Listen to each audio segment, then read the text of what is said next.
¿Y ahora de qué te va a enseñar hoy? Lo que hoy vamos a hacer son dos contenidos planificados. Tengo un apunte preparado sobre las muestras no probabilísticas y luego de ello vamos a ver el método comparativo constante para el análisis de datos cualitativos. Esos son los dos contenidos planificados para la noche de hoy. Perfecto, sí era lo que nos dijo que nos iba a reforzar. Excelente. Y lo segundo es, no vamos a tener el corte de la media hora. Me he sumado al plan de Entel de comprar los 2 pesos por 2 horas por 2 bolivianos. Entonces, vamos a de corrido hacer los dos contenidos. Qué bueno. Esta sesión ya la estoy grabando. Entonces, yo les voy a compartir el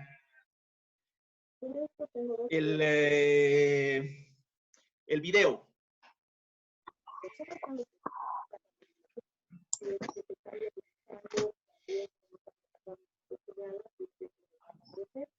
¿Alguna consulta? Comenzamos.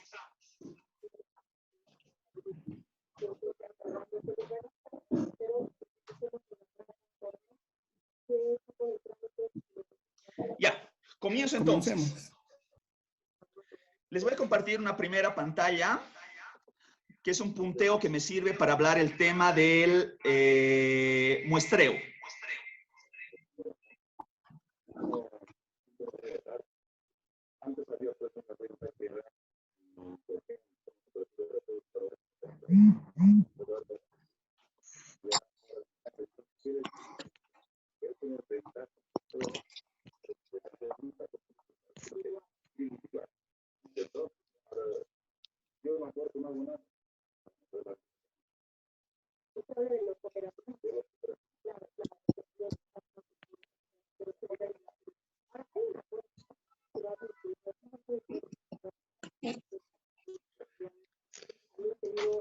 Este punteo lo que va a hacer es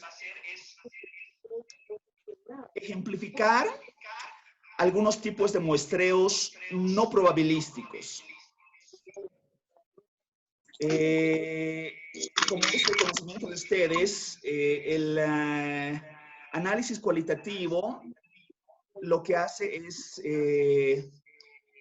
buscar profundidad en lugar de representatividad.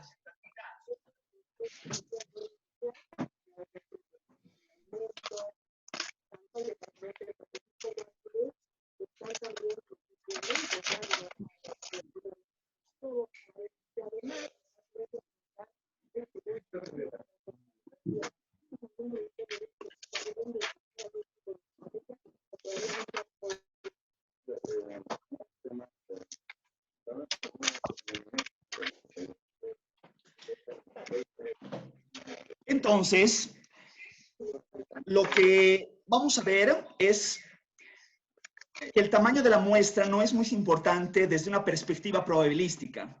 El interés del investigador, como les pongo en el apunte, no es generalizar los resultados en el estilo de buscar una inferencia estadística como lo hace el enfoque cuantitativo, sino más bien tratar de lograr una representación del diferente unidades de análisis para responder a mi pregunta de investigación del tema que yo estoy explorando.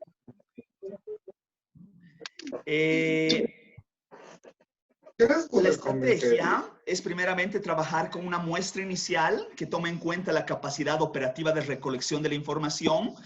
¿Qué quiero decir esto? Que muchos de los estudios que nosotros desarrollamos están acotados en una temporalidad operativa que nos permite, perdón,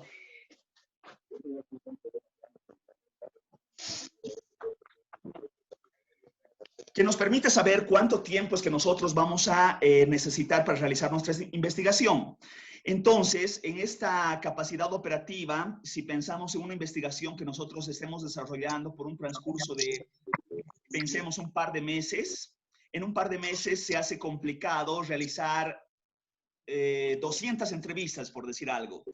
Entonces, nosotros debemos delimitar de una manera operativa el tamaño de recolección de información asociado a mi tema de investigación.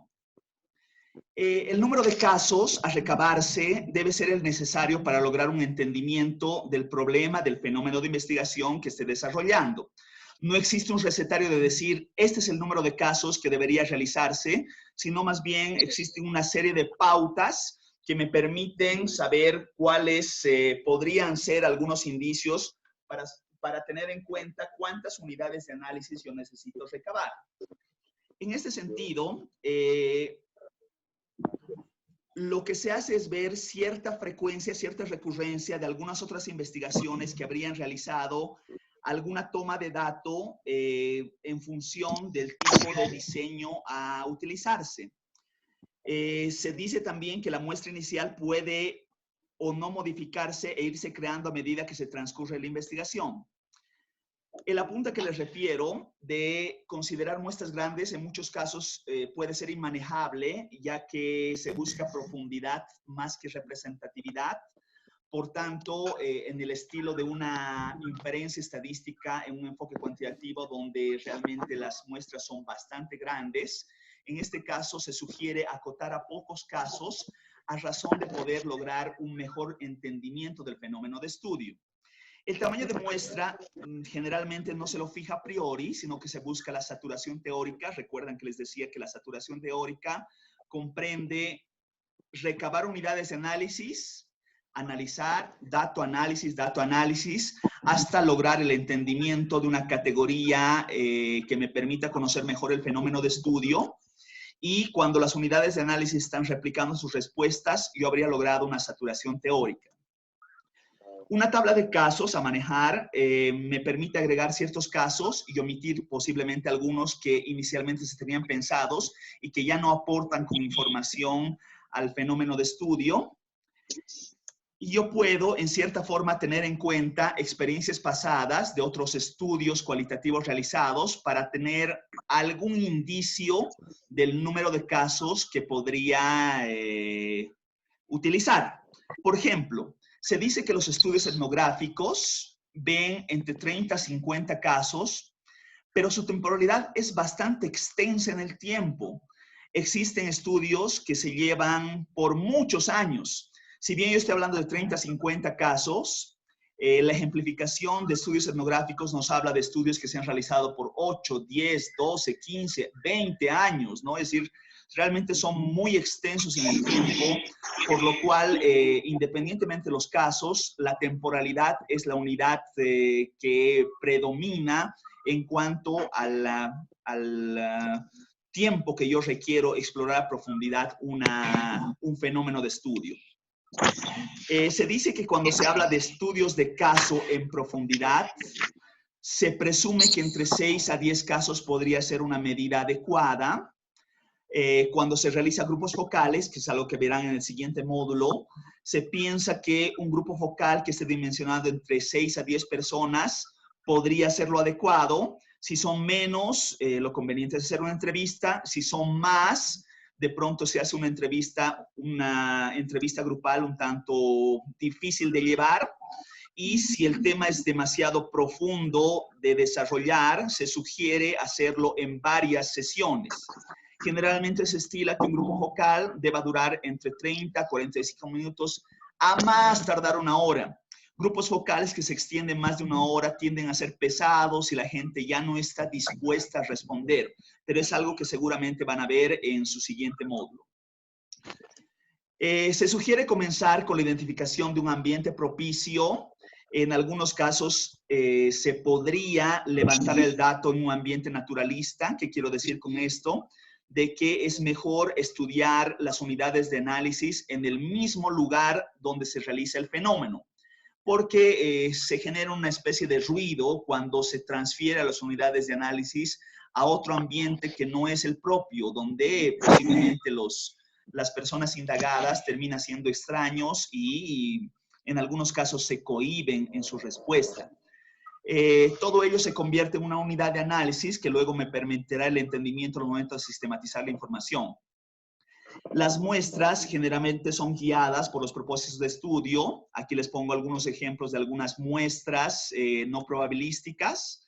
Por ejemplo, alguna de ellas es el muestreo por cuotas. ¿Qué quiero decir un muestreo por cuotas?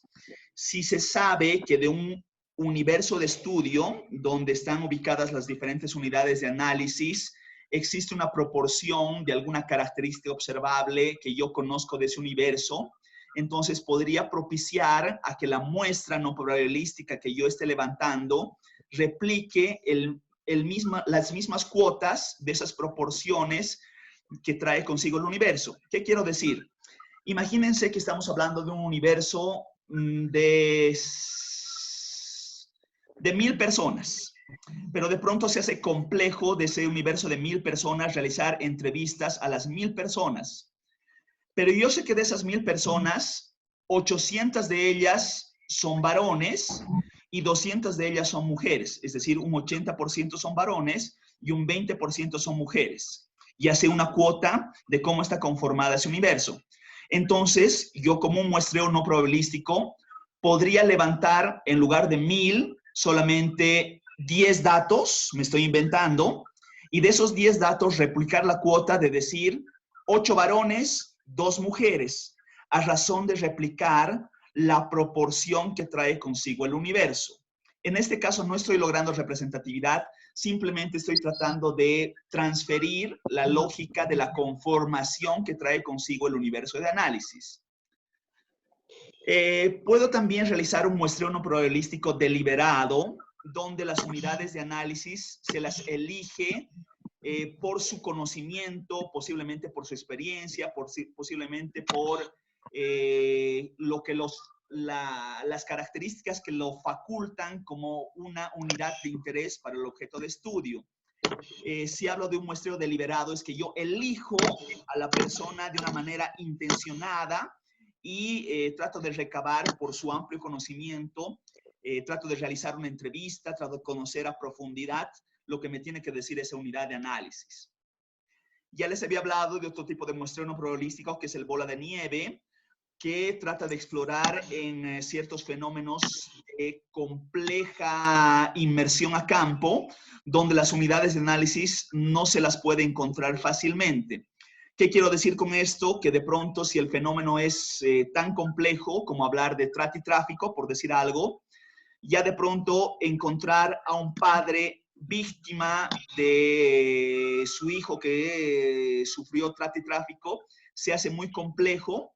Entonces, esa unidad de análisis me puede derivar a otra persona, a otro padre, y esa otra unidad a otro padre y al siguiente padre, a generar una bola de nieve que termine dándome un mejor conocimiento del fenómeno de estudio que es de complejo levantamiento de data en campo. Y voy a lograr procurar generar esta bola de nieve que crezca hasta encontrar la saturación teórica. Ninguno de estos muestreos no probabilísticos permite hacer inferencia estadística. ¿Qué quiero decir con inferencia estadística? Cuando yo voy de la muestra al total de la población. Eso es lo que hacen los muestreos probabilísticos. Tomo una muestra mediante algún algoritmo matemático y ese algoritmo matemático luego me permite que esa muestra sea representativa para todo un universo. Entonces, si yo he elegido de las 1000 unidades de análisis, he elegido 100 de ellas de una manera deliberada, luego yo no voy a poder volver de las 100 a las 1000. Simplemente estoy tratando de rescatar algunos aspectos que puedan ser de interés para mi fenómeno de investigación, pero encasillados dentro de esa selección que yo no probabilística que habría realizado. Algunos otros más, por ejemplo, hablar de la muestra voluntaria de participantes. Esto es muy usual en estudios médicos, participantes entre comillas, porque debe existir siempre algún elemento motivacional que haga que las personas sean parte de un estudio, de una cierta terapia, de algún experimento, a la especie de lo que se hace en los diseños experimentales, conejillos de indias, donde a un grupo se les da un placebo y a otro grupo se les da un tratamiento, entre grupo de tratamiento y control, y de esa forma se trata de lograr cierta representatividad no diré estadística, pero tratar de buscar alguna inferencia que relacione una explicación de causalidad. También existe el muestreo de expertos en estudios cualitativos exploratorios, que sirve para confirmar ciertas hipótesis, ampliar posiblemente algún conocimiento muy especializado de la temática, donde se eligen a personas con un amplio conocimiento de algún tópico en particular. Entonces, en cierta forma solapa algo que ya había dicho antes. Esta puede ser una muestra deliberada, pero de personas que tienen un amplio conocimiento sobre una temática específica. También existe el muestreo de casos específicos, donde se busca la particularidad de la riqueza en la profundidad de la información. Cuando refiero a casos específicos, trato de, igual, de manera deliberada, elegir ciertas particularidades de unidades de análisis muy puntuales, a razón de lograr un mejor conocimiento del fenómeno. También puedo hablar de muestras de máxima variación. Estas muestras lo que hace es lograr puntos de vista encontrados, por supuesto, y en este contraste que puede existir en las respuestas que traigan consigo las diferentes unidades de análisis, es que se haya una máxima variación para poder lograr un mejor entendimiento del fenómeno de estudio al tener respuestas que pueden ser no coincidentes, que pueden expresar puntos de vista opuestos. También se habla de muestras homogéneas, lo contrario al anterior, que se piensa en seleccionar unidades de análisis con un perfil muy específico, donde se trata de comparar ciertos rasgos similares, ciertas similitudes que me permitan entender un fenómeno de estudio con mayor profundidad en esa característica que los hace coincidentes. También se puede hablar de muestras de oportunidad cuando el caso se presenta. En esto es situaciones muy particulares. Por ejemplo, en estos días estamos llevando a cabo un estudio sobre los niños migrantes venezolanos y queríamos ver sus condiciones de vida durante la pandemia. Entonces, ahí hemos realizado una muestra de oportunidad porque sabemos que el fenómeno posiblemente superada la pandemia no se vaya a replicar. Entonces hay que realizar el operativo en campo cuanto antes, a razón de lograr la oportunidad de conocer al fenómeno de estudio durante una condición específica. También se habla de muestras confirmatorias, donde se busca aumentar ciertos casos, después de plantear una hipótesis particular, de esa hipótesis se busca rebatir, decir, contrastar, decir si la voy a aceptar o la voy a rechazar, a razón de contradecir o confirmar una postura específica.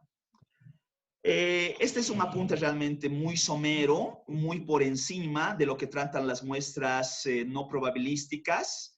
Les sugiero repasar, creo que es el capítulo, bueno, les voy a dar la precisión del capítulo del texto de V. Flick, donde habla de muestras no probabilísticas, y les voy a dar también otra literatura de respaldo de relacionar otro tipo de muestreos no probabilísticos. De hecho, en los documentos de Ansel Strauss y Barney Glaser se explica bastante a detalle el tema del muestreo teórico, pero con este apunte yo desearía que ustedes, en relación al tópico o tema que estén desarrollando en sus actividades, puedan de forma distinguir de qué unidades de análisis están recabando los datos y qué tipo de muestra no probabilística podrían proponer para su propósito de estudio. Este es más un ejercicio de poder dimensionar el muestreo probabilístico. Voy a compartir pantalla a donde poder rescatar cualquier consulta que tengan ustedes de este primer punteo.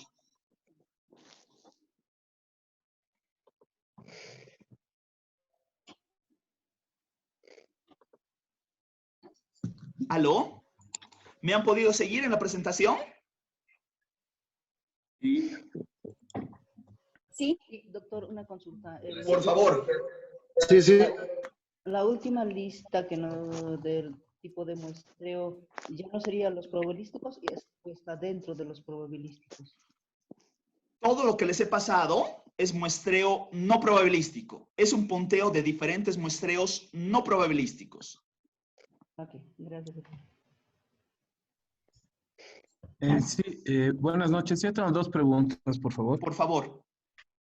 Bueno, la primera es, ¿hasta qué punto estos muestreos no probabilísticos no tienen que ser representativos, ¿no? En el sentido de que, si bien hay varios tipos que se puede elegir a partir de una propuesta, pareciera que, por lo menos a partir de ciertos requerimientos institucionales, por ejemplo, siempre tiene que haber cierto nivel de representatividad, ¿no? Entonces, en este sentido es que una de mis preguntas es, ¿hasta qué punto pueden no ser representativos los muestreos?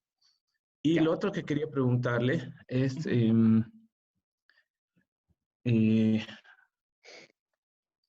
tomando en cuenta todo lo que he explicado, bueno, sé que es una pregunta que puede desarrollar mucho y que de repente es difícil de contestar así en este medio, pero la pregunta es, ¿cuándo se podría afirmar que se llega a la saturación teórica?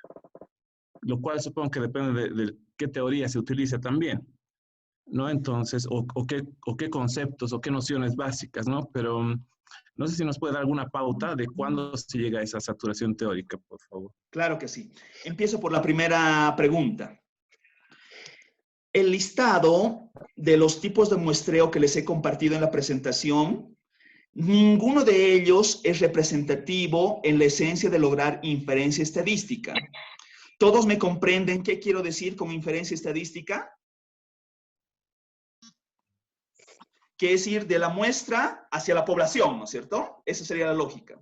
En este caso, al no existir un marco muestral, no tener la probabilidad de selección de cada una de las unidades de análisis y con ello no lograr un factor de expansión, no puedo pasar de una muestra al total de la población. Eso no es posible con ninguno de los muestreos no probabilísticos que les he pasado en la presentación que acaban de ver. Sin embargo, estos muestreos probabilísticos buscan una representación no en el sentido probabilístico, sino posiblemente de replicar ciertas características de la población objeto de estudio. ¿Recuerdan lo que les decía en el ejemplo de un muestreo por proporciones? Y si está replicando el número de mujeres versus el número de hombres, está queriendo, en cierta forma, lograr una semejanza de cómo se comporta la población, el universo en su general, con una muestra más pequeñita, pero no logra inferencia estadística, solamente está tratando de replicar una característica muy propia. Ahora, paradigmáticamente hablando, el enfoque cualitativo no persigue representatividad. El enfoque cualitativo persigue profundidad, conocer el caso a caso, conocer cada una de las unidades de análisis en su mayor extensión posible. Ahora, si ustedes me preguntan, ¿será posible que yo pueda lograr con un diseño de enfoque cualitativo representatividad estadística? Sí es posible.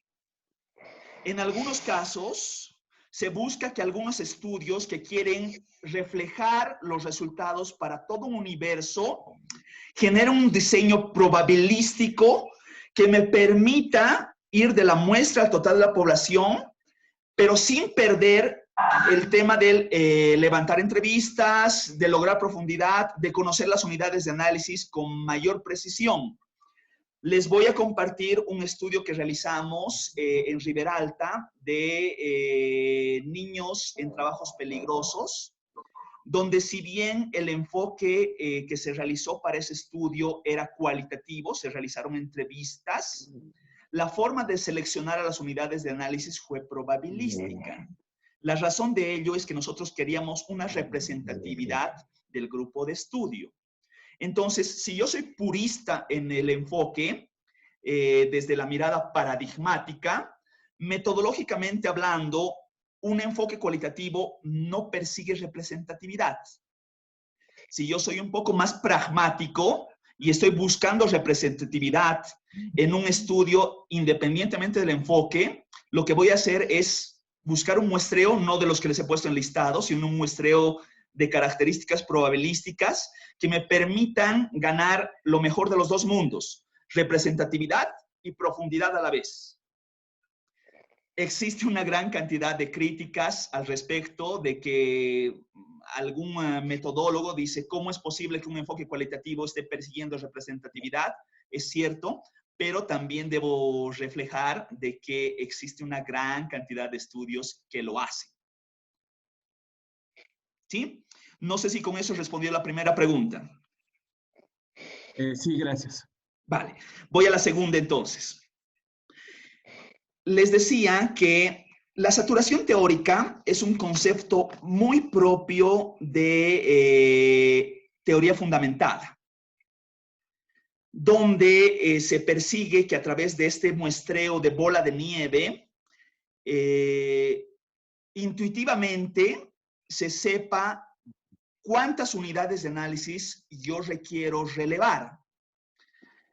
Y la pauta que nos dan los ideólogos de teoría fundamentada, ellos refieren de que si yo voy levantando una primera unidad de análisis y esa unidad de análisis me deriva a la siguiente, y esa me deriva a la siguiente, y me deriva a la siguiente, el proceso de toma de dato es dato, análisis, dato, análisis, dato, análisis, como he venido diciendo hasta ahora. Entonces, yo levanto mi primera unidad de análisis, la analizo, y veo la información, la data que me va reflejando esa unidad de análisis y voy a la siguiente unidad de análisis. La siguiente unidad de análisis me va a aportar algo más sobre la primera y puede ser que repita mucho de la anterior y voy a la siguiente y la tercera también me puede aportar, pero me aporta marginalmente, menos. La cuarta me aporta mucho menos. Una quinta ya está repitiendo lo mismo. Una sexta ya no me aporta nada, ya no me dice nada, está repitiendo lo mismo que dijeron las 5 anteriores, saturación teórica. Ya no necesito levantar más unidades de análisis. ¿Cuándo logro la saturación teórica? Cuando ya he logrado completar la categoría de análisis que había planificado para responder a mi pregunta de investigación. Yo no necesito recabar más datos de mis unidades de análisis porque he logrado saturación teórica. ¿En cuántas unidades de análisis se logra la saturación teórica? Ahí realmente no puedo darles una pauta. Uno tiene que imbuirse a campo, ir consultando a las diferentes unidades de análisis y yo podría lograr la saturación teórica en la unidad de análisis 20. ¿Cómo sé que en la 20? Porque resulta que ya me están repitiendo las mismas respuestas. Entonces ya no requiero recabar datos. Uno que es muy purista con el método, se dice que nunca se logra la saturación teórica. Pero por supuesto yo debo tener un corte en la investigación y yo digo, hasta aquí he logrado la saturación teórica y ya no necesito recabar más unidades de análisis y con esto tengo suficiente para responder a mis categorías y lograr con evidencia empírica cubrir mi pregunta de investigación. No sé si he respondido con eso a la segunda pregunta. Sí, sí, gracias. Me parecería interesante conversar un poco más de eso, pero por ahora sí, sí, muchas gracias. Vale. Perdón, un apunte más. Les he preparado una carpeta donde están los estudios originales de los señores Barney Glaser y Ansel Strauss, que luego hay una variante de Strauss y Corbin, que hacen hay una bifurcación metodológica, pero en ambos coinciden los aspectos que trae consigo el tema de la saturación teórica. Entonces, ahí realmente sería interesante que ustedes puedan explorar un poco más de qué trae consigo el tema de la saturación teórica, a razón de que no asimilen como un recetario lo que les estoy refiriendo en cuanto a la saturación teórica, sino que ustedes puedan hacer su propio criterio respecto de cuándo se puede lograr una saturación teórica. Algo más, no sé cuántos de ustedes habrían tenido la oportunidad de revisar el capítulo 15 de VFLIC.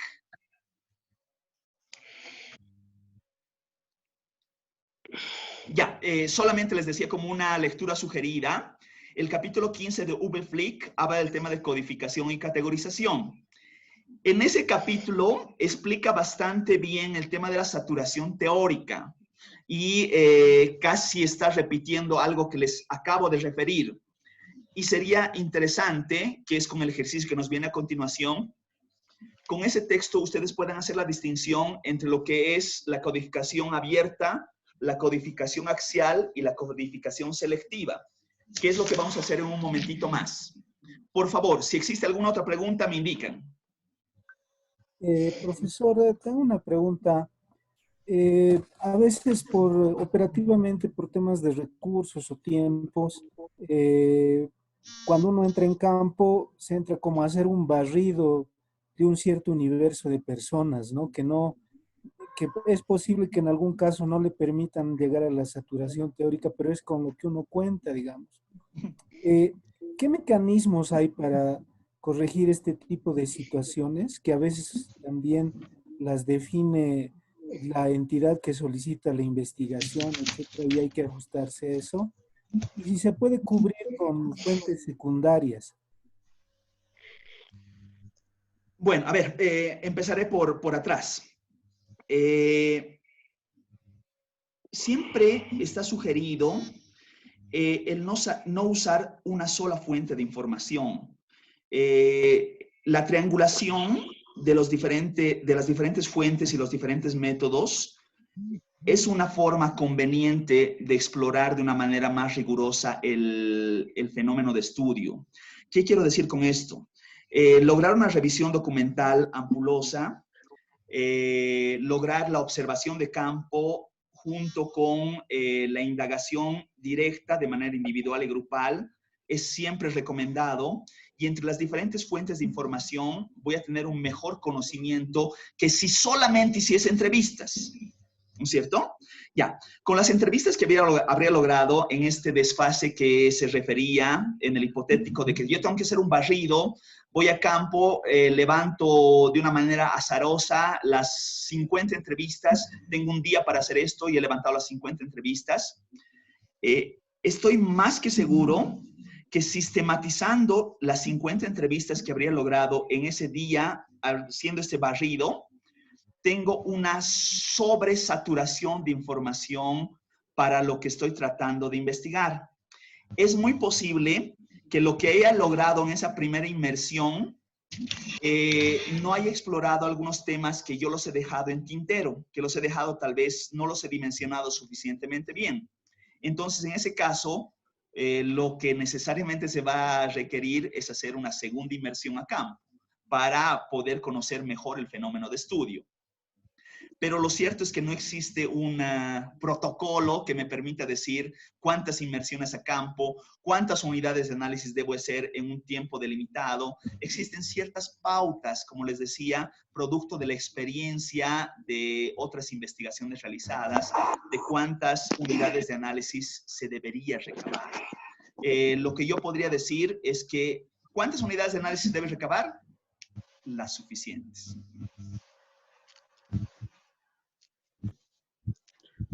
Por favor, Oscar. Sí, nuevamente buenas noches. No sé si me adelanto a lo que viene un poco más adelante, pero producto de la lectura de ese texto de Uflik, me surgió la duda si la codificación abierta, axial y la otra deben seguir como pasos secuenciales, porque así pareciera estar definiéndose en esta lectura. Si fuese el caso, ¿no se puede elegir una de esas? No, la sugerencia en la lectura es que existe una secuencialidad en cuanto a primeramente hacer una codificación abierta, el siguiente momento es hacer una codificación axial, el tercer momento es hacer una codificación selectiva. Ahí existe una secuencialidad en la lógica explicada por V. Flick. Después refiere otras alternativas, que puede ser la codificación localizada, por decir algo, o la codificación temática. Esas sí son alternativas distintas. Ahí no hay secuencialidad. Ahí sigue otra lógica metodológica. Pero me es importante también hacer la distinción en cuanto a esta bifurcación metodológica del planteamiento original de los autores. En la primera versión de Alcel Strauss y Barney Glaser, refieren esta secuencialidad de codificación abierta, axial y selectiva, pero luego, cuando hacen una nueva incursión metodológica, Strauss y Corbin, directamente se van a la codificación axial. Yo voy a explicar la lógica de qué trae consigo estas dos formas de codificación. Y lo cierto que, al igual que decía con el tema del muestreo teórico, no existe un recetario que me digan, así es que debe hacerse las cosas, a rajatabla, ¿no? Existe una cierta mirada alimentada con la experiencia de cómo es que se da de mejor forma la comprensión de las diferentes categorías de análisis. En la lógica de las actividades que venimos realizando, lo que ustedes habrían hecho con la actividad 1 y actividad 2, en esencia de la explicación de VFlick, sería codificación abierta. Lo que vamos a hacer hoy con la explicación del método comparativo constante sería codificación axial. Y van a ver que es un entendimiento un poco más profundo de la primera selección de código de una primera fracción de texto, alimentando un código, y con eso hemos logrado una reducción. Ahora va a haber una comprensión más profunda. Y lo que vamos a ver el miércoles va a ser la codificación selectiva al momento de construir las redes semánticas. ¿Ya? Entonces, en cierta forma, yo les voy a mostrar la lógica de esta secuencialidad de ir profundizando mediante la codificación, categorización, una mejor comprensión de los datos textuales. ¿Sí? ¿Está bien? No sé si he logrado responder a la pregunta.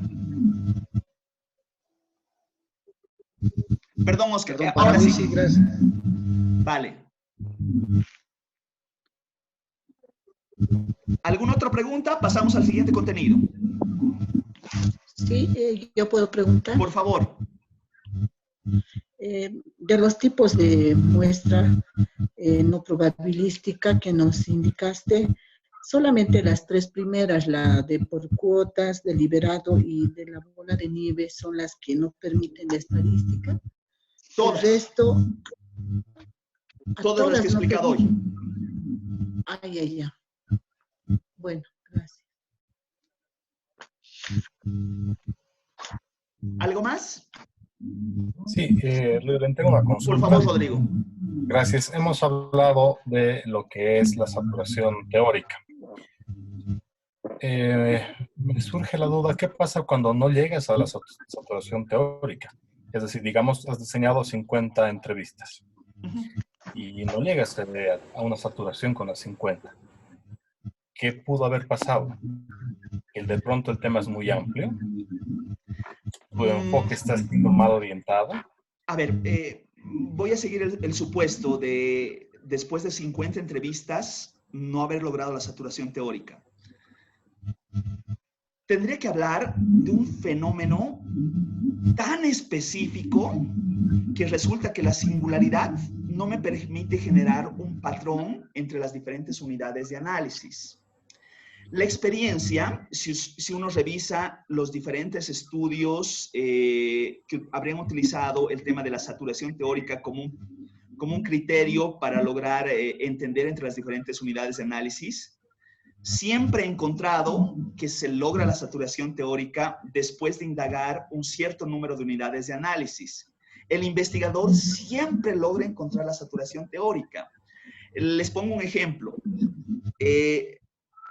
Existe un estudio realizado por el señor Michael Quinn Patton que se llama Mujeres Asesinas, donde él hace entrevistas a mujeres a un transcurso de 10 años de personas que estaban sentenciadas a muerte por haber matado a su cónyuge, a su pareja.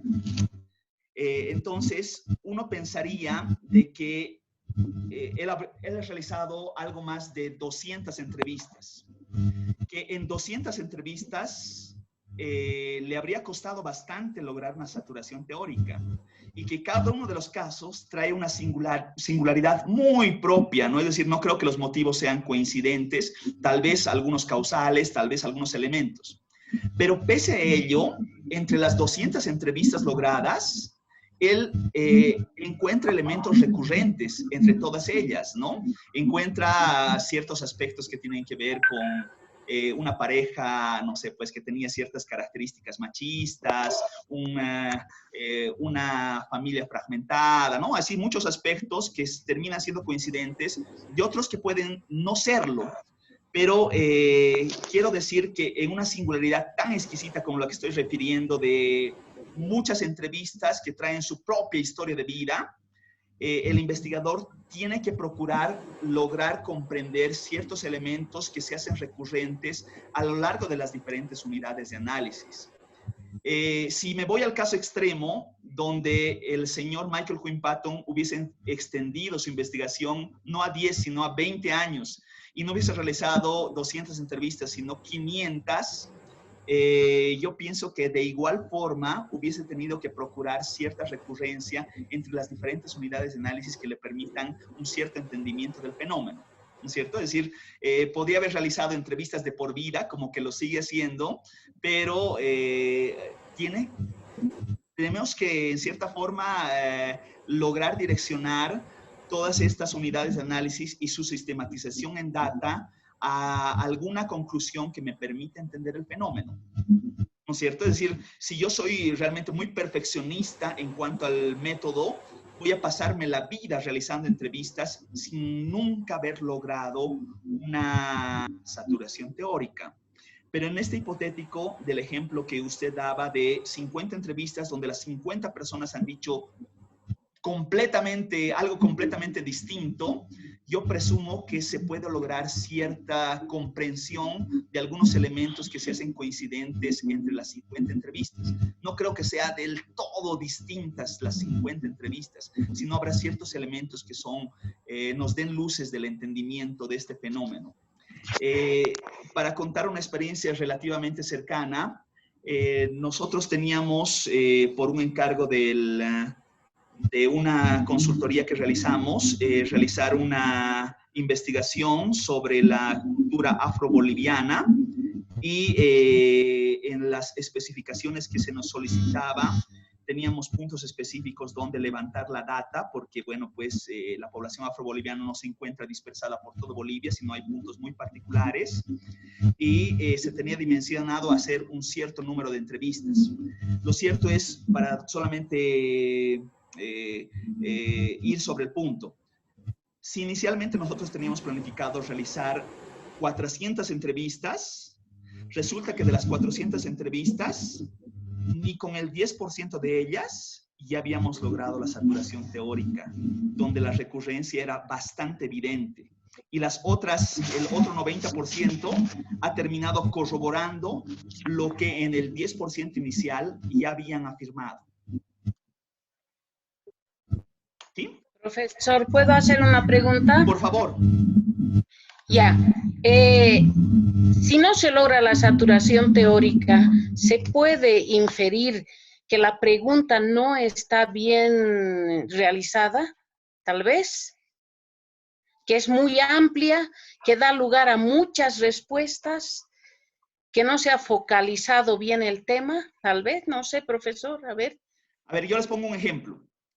¿Qué pasaría si en este momento a todas las personas que estamos presentes en la videoconferencia, yo les pregunto, ¿qué es el amor? ¿Será que alguien me va a dar la misma respuesta? No creo. ¿No es cierto? Ya. ¿Será que puedo lograr alguna conclusión de las, no sé cuántos somos ahorita, somos 23, de las 23 personas que estamos, ¿podré lograr alguna conceptualización de qué es el amor de las 23 respuestas que ustedes me puedan brindar? Presumo que sí. ¿Habrá estado mal planteada la pregunta? Yo quería tener un concepto de qué es el amor, ese era mi objetivo. Y he preguntado, ¿qué es el amor? Les he preguntado a ustedes. Y cada uno de ustedes me ha dado respuestas distintas. Uno me dijo, el amor es el cariño que siento por mi madre. El otro me dijo, el amor son mis hijos. El amor es la paz del mundo. No sé, cada uno dio respuestas distintas. Entre todas esas respuestas, seguramente yo podré lograr cierta recurrencia que me permita alguna comprensión de este grupo acotado de personas que tienen constructos sociales distintos, y lograr aterrizar en un concepto que me dé alguna noción de el fenómeno que estoy tratando de investigar. Aunque la respuesta sea abstracta, aunque aquello sea abstracto, por ejemplo, decir, ya de todas estas respuestas lo que saco es que el amor es un sentimiento. Así una cosa abstracta tendría que ser. No creo que vaya tanto por esa lógica.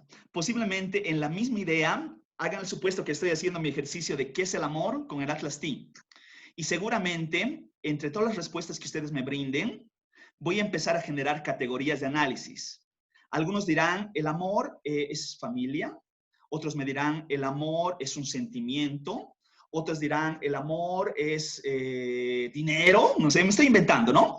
Pero resulta que las diferentes categorías de análisis me van a dar una cierta comprensión y yo voy a hacer esta codificación abierta inicial. Luego seguramente haré una siguiente codificación axial que me permite entender mejor y así sucesivamente, ¿no es cierto? Pero justamente ese es la gran crítica que se hace a la sistematización y el análisis de una investigación con enfoque cualitativo. Se presume que sus resultados tienen una alta subjetividad, ¿no? Existe una sustantividad muy propia de las unidades de análisis que están refiriendo sus respuestas. Si esta lógica de qué es el amor, yo la extiendo, no sé, pues a toda La Paz, seguramente voy a ampliar mi conocimiento, a toda Bolivia ampliaré mi conocimiento y, no sé, pues toda Latinoamérica, no sé. Si lo realizo en este momento que estamos viviendo pandemia, será una lógica distinta de lo que será la pregunta, no sé, pues antes con el gobierno anterior, y será una lógica distinta en los años 50 y será una lógica distinta después de pasar la pandemia. No sé si logro darme a entender. Existe realmente una alta subjetividad dependiente del constructo de las unidades de análisis, del contexto, de la temporalidad, de las diferentes emotividades que pueden hacer del fenómeno de estudio. Ello quiere decir de que yo no debo estudiar este fenómeno de estudio si es altamente cambiante y altamente variable según el contexto, según las unidades que yo investigue. No, lo sigo realizando, ¿no es cierto? Porque ello me permite lograr un mejor entendimiento de un fenómeno que es verdaderamente complejo. Gracias, profe. Si les parece, nos vamos al siguiente contenido. Y el siguiente contenido tenemos que realizarlo juntos. Tenemos que avanzarlo juntos. No sé si me han visto en el WhatsApp, pero en el WhatsApp les he compartido una carpetita, un Word, que dice, mi papá me ha golpeado. ¿Les ha llegado? Sí, a mí me llegó, Entonces, la lógica, en algo que ustedes ya saben hacer, deberían cargar ese Word a su Atlas T. Bueno, en este momento tal vez no sea necesario que repliquen lo que estén haciendo, es decir, ustedes van a ver luego el video y van a replicar lo que voy a hacer, pero quisiera que me vayan comprendiendo, vayamos haciendo el ejercicio como si lo estuviéramos haciendo juntos. ¿Ya? Entonces yo voy a ir bien lento para que ustedes me vayan comprendiendo qué es lo que quiero hacer. ¿Sí? Vamos a ir codificando juntos. Vamos a realizar el método comparativo juntos. Ya. Les comparto pantalla entonces.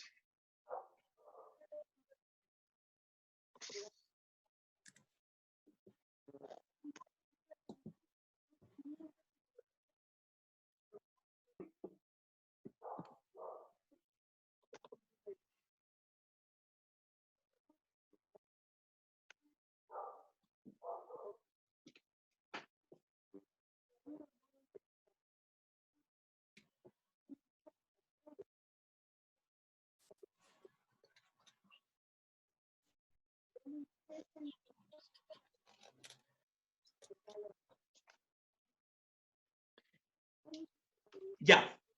¿Están viendo la misma pantalla que yo tengo? Y lo que ustedes ven en pantalla, he cargado el documento, mi papá me ha golpeado.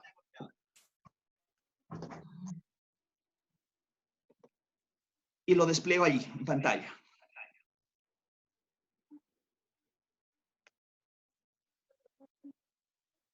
¿Pueden ver? Sí. No necesitan cargarlo en este momento a su Atlas T. Es mejor que me sigan para que se pueda entender la lógica de lo que voy a hacer. Ya, a ver, el método comparativo constante es una forma sistemática de poder comprender, de poder analizar los datos textuales en unidades gramaticales que tengan un sentido. Entonces, si digo método comparativo constante, empiezo del elemento constante.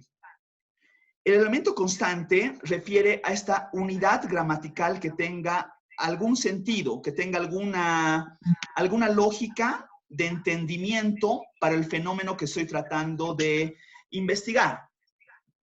¿Qué quiero decir con esto? Una unidad gramatical de comprensión para el fenómeno que trato de investigar podría ser una línea, podría ser una oración, podría ser un párrafo, podría ser una plana de un texto, podría ser un texto íntegro.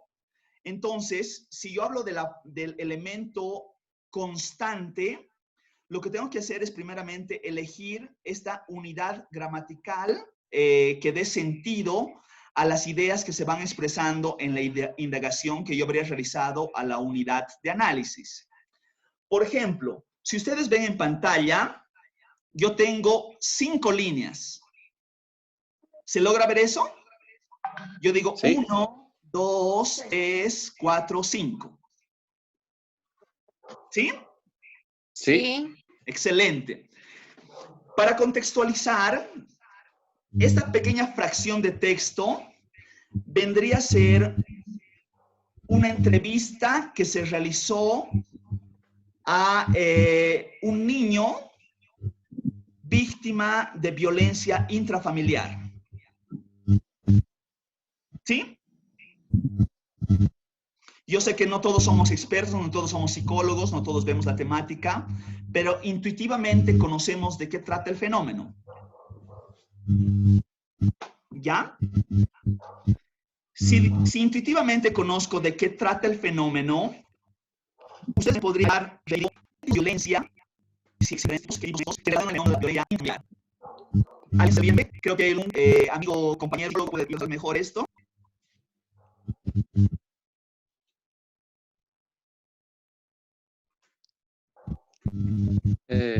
Si me permite participar, por favor. El texto refiere, por lo menos para mí, un tipo de violencia física. Excelente. Y otra no física, que en este caso sería verbal. Perdón. Oral o verbal. Cuando digo violencia física, ¿a qué me refiero? En el Una sentido conceptualización de... cualquiera, por favor. Ah, claro. El primer párrafo lo dice, me ha golpeado. Todavía sin leer el documento. Si yo pregunto, ¿qué es la violencia física? ¿Qué es física? ¿Quién no recibe un castigo con una lesión? ¿Siempre lesión? ¿Siempre lesión a lesión? Lo que ocurre es que, en mi concepto, la violencia física siempre va a determinar un daño. Y ya. Daño es sinónimo de lesión. Excelente. Y cuando refiero no física, ¿a qué estoy relacionando? En este caso, cuando yo tiendo a ofender o generar un menosprecio hacia otra persona. Fabuloso. Y puedo tal vez generar alguna categorización un poco más específica en esto de violencia no física. Creo que hace un momentito me decía algo. ¿Sofía? Sí, podría decirlo. Cuando afecta la conducta de la persona. ¿Puede haber algún tipo más?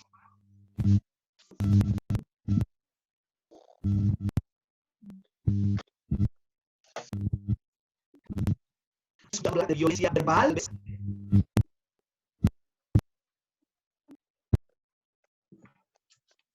Sí. Pero la violencia verbal en cierta forma afecta lo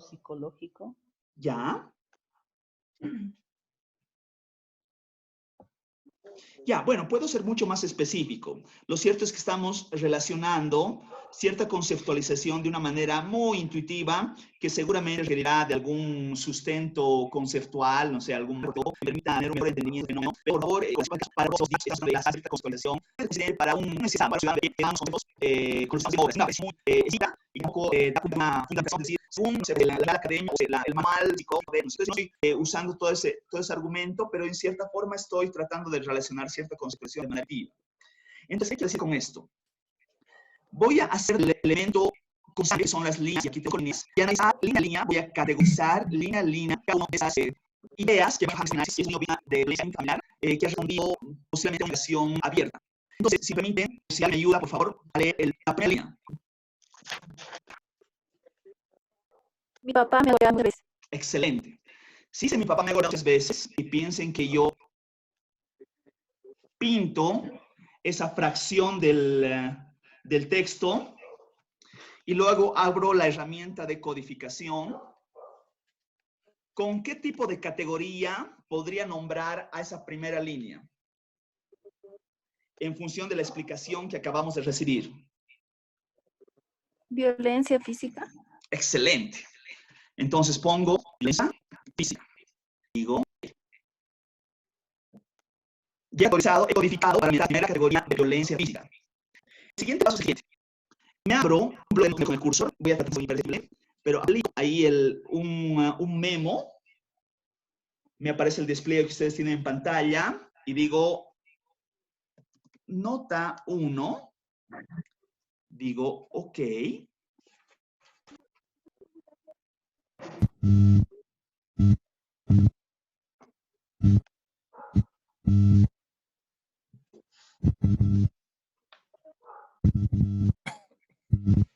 Y debería aparecer el despliegue que les estoy compartiendo. No se está visualizando la pantalla. Ahorita lo van a ver. ¿Lo tienen? Ahora sí. Sí, es un despliegue Word, ¿no? Como hemos venido viendo hasta ahora cuando yo voy eligiendo esos memos. Ya, entonces, ¿qué pongo en ese apunte aclaratorio? ¿Qué más podría comprender de esta primera línea que dice, mi papá me ha golpeado? ¿Qué se les viene en mente?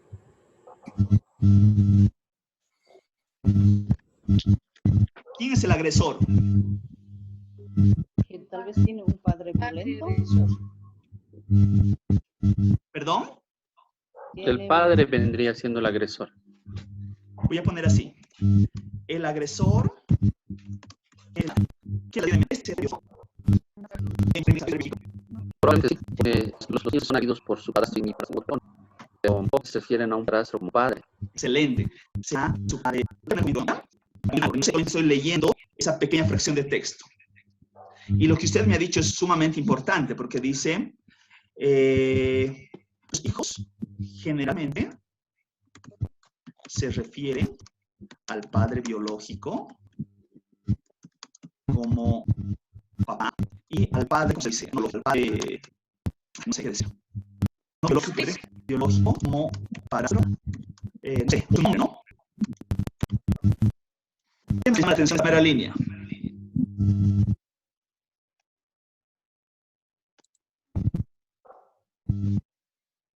¿No les llama la atención la recurrencia que dice, me ha golpeado muchas veces?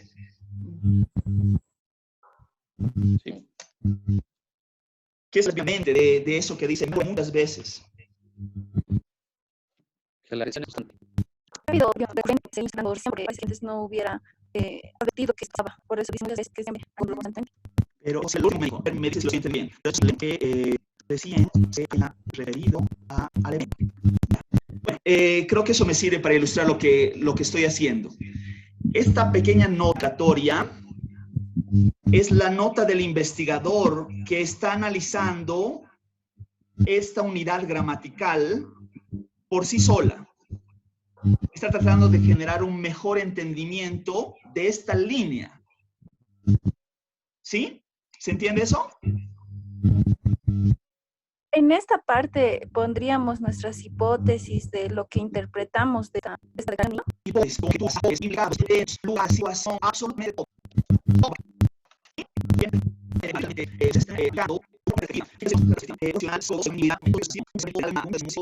Entonces, acá va todo lo que yo pueda extraer de esa línea, de esa grafía, de un sentido de entendimiento, del menos que estoy dando. Entonces, yo cierro. Y luego estos, y ahora.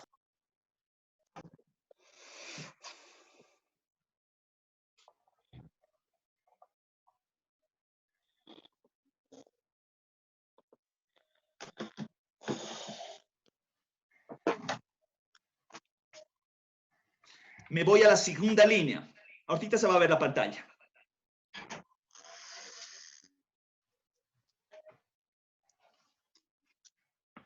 Guay, qué pena, no sé por qué no se ve. Ahí está. Ya. ¿Alguien, por favor, me ayuda a leer la segunda línea? Cuando me pega usando su puño, a veces con la mano abierta. Excelente. Yo pinto esa fracción de texto. Perdón. Y la pregunta es, si yo codifico, ¿se parece a la anterior categoría de la línea anterior o es distinta? ¿Qué tipo de violencia es esta segunda línea? Violencia física. ¿Es también violencia física? Sí. Sí. Excelente. Entonces pongo, bueno, tal vez aquí entonces la herramienta sea el listado y pongo violencia física. Y voy a hacer exactamente lo mismo que hace un momentito. Me pongo una nota 2 y digo, ok.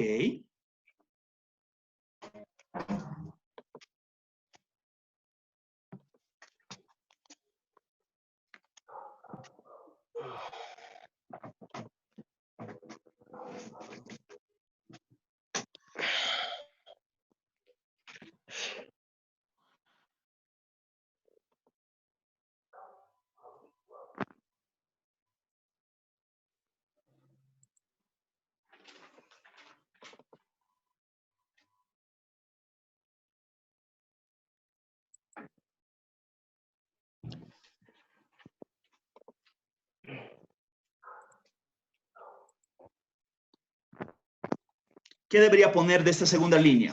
Que decía, cuando me pega usando su puño, a veces con la mano abierta.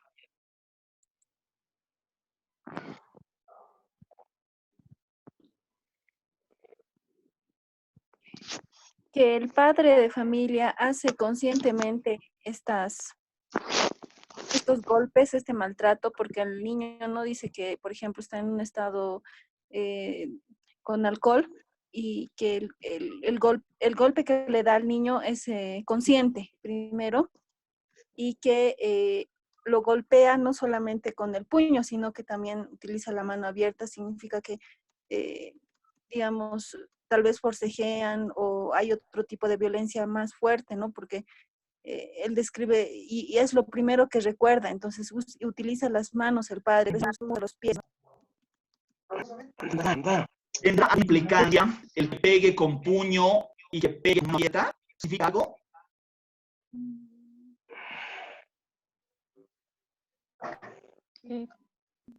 Puede ser que sea más limpio el puño, ¿no? Con la mano abierta.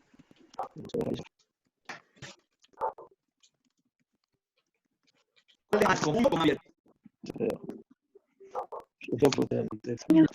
En el puño puede ser.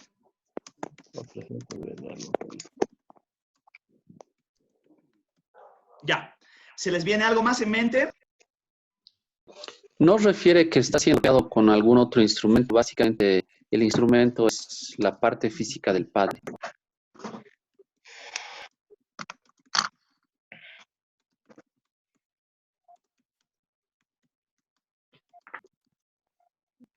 Con Con las manos. Excelente. Esos son instrumentos. ¿Se les Ahora, viene? estos golpes, Sí. estos golpes, ya sea el puño o sea el lado, ¿verdad? Pueden causarle las lesiones, ya sea en la cara o en el lugar donde se ha golpeado. Excelente. me acaban de referir, ¿qué es? Yo lo pongo como una hipótesis, ¿no?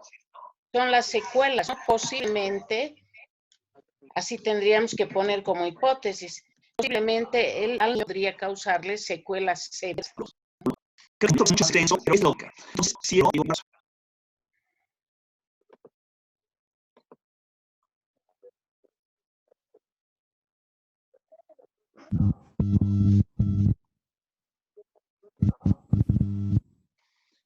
ya, sin más explicación, voy a la tercera línea. Por favor, si alguien me ayuda leyendo.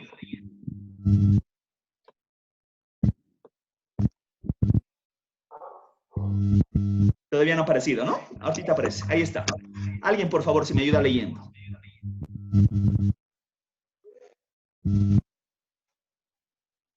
La última vez que me dijo, no eres nadie, hubiese sido mejor que tu madre te hubiese abortado.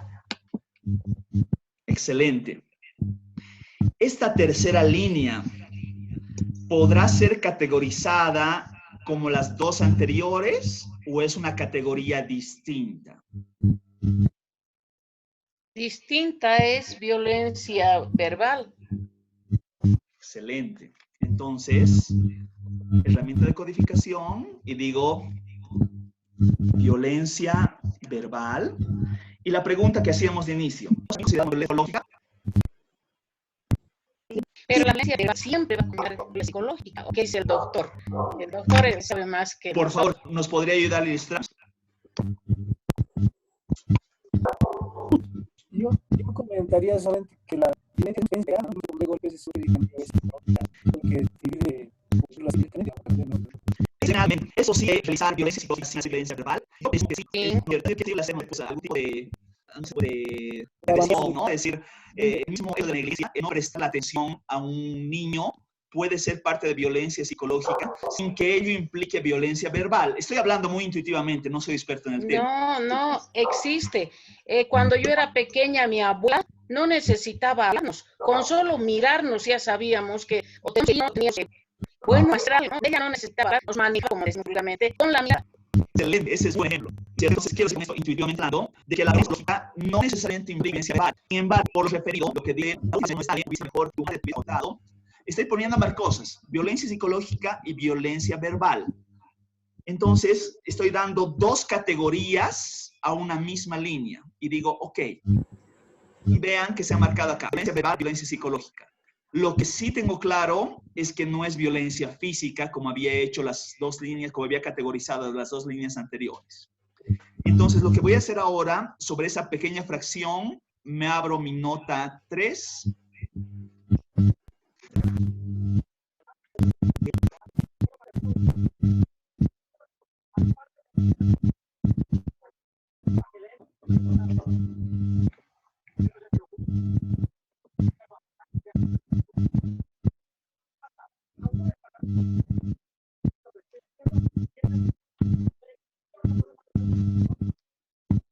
Ya. ¿Qué le voy a decir sobre esa tercera línea?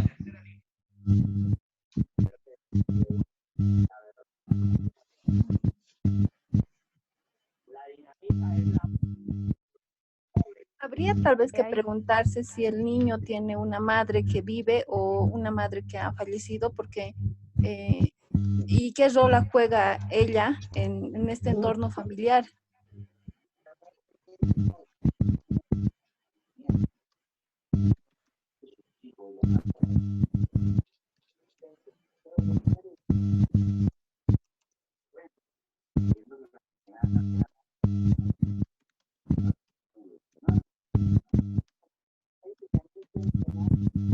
¿Lo he plasmado bien?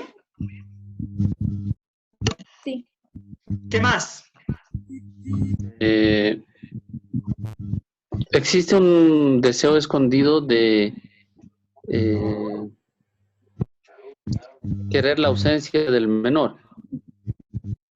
Esto indicaría un deseo de, en algunos casos, se podría considerar un deseo de homicidio o asesinato, ¿no? No quiere que el niño esté presente. Le desea la muerte.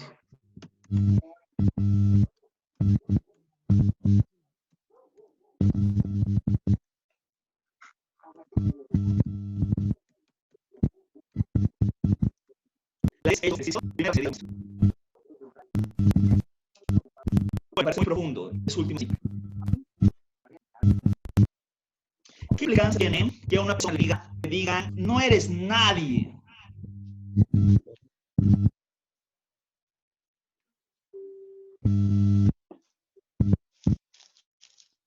Lo estás humillando.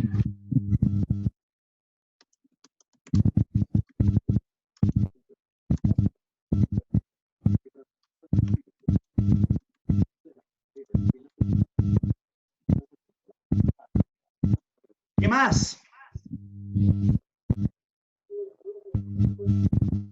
Tal vez podría promover que a largo plazo el niño tenga autoestima y se responsabilice por ocasionar este problema con su padre, porque es metiendo la idea que no debería haber existido.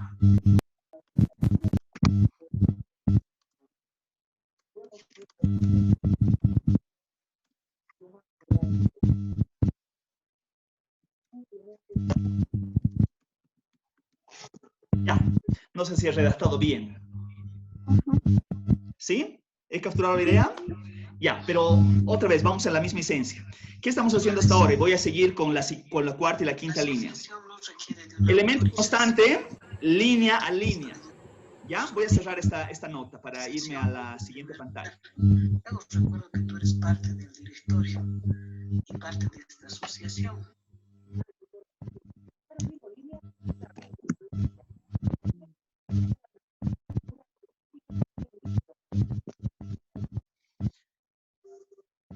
Ya, cuarta línea, ¿quién me ayuda, por favor?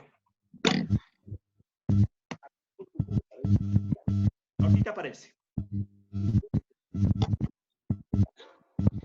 Por otro lado, reitero, los docentes pueden... ¿Quién me ayuda a leer esta cuarta línea, por favor? Registrado al curso de POMAR, igual que muchos colegas, tienen todo derecho de estar Malnacido, siempre me insulta así. Y en ese sentido, por favor, otra vez. Me dice, soy un malnacido, siempre me insulta así.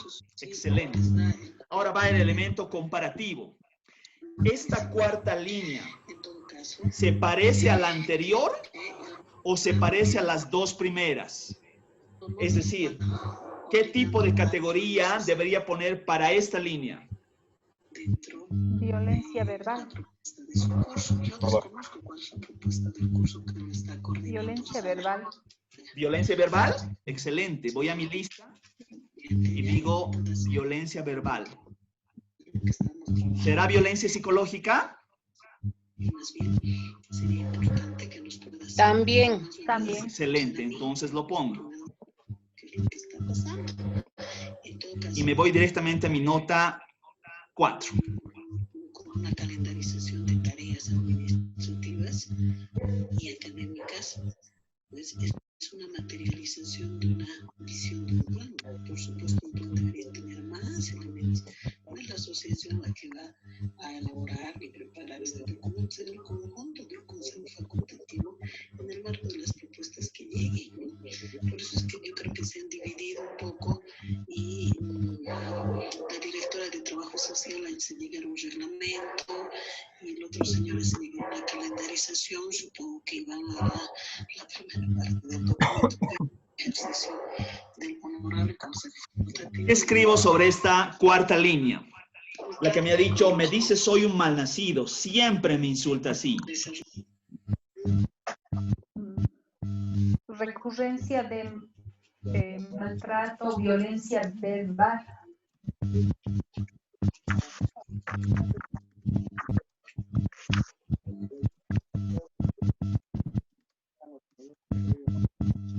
¿Qué más? ¿Quién tiene más suerte de venganza? De pronto te quiere ver muerto y siempre te habla de malnacido y te refiere golpes. De pronto el niño cuando tenga la oportunidad te va a dar, va también.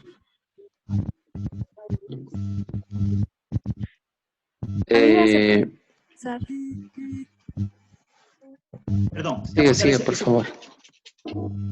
Bueno, a mí me hace pensar que tal vez él no es el padre del niño porque siempre va a atacar a que hubiera existido el pequeño y le va echando reproches de eso, ¿no?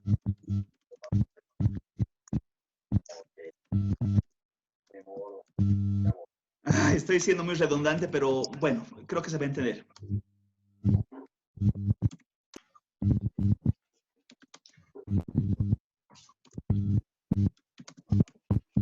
¿Me decían algo más, por favor? Sí. Adelante, Hola. adelante. Sí, el padre se siente abandonado por el niño, está dando su estatus de animal. Y probablemente no entiende cómo llevar esa relación.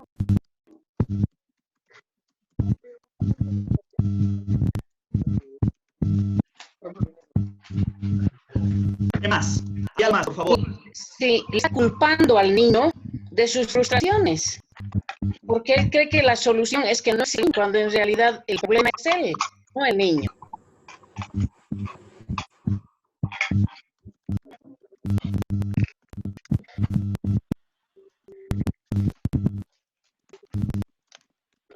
Ya, esa no es nota risa, ¿no?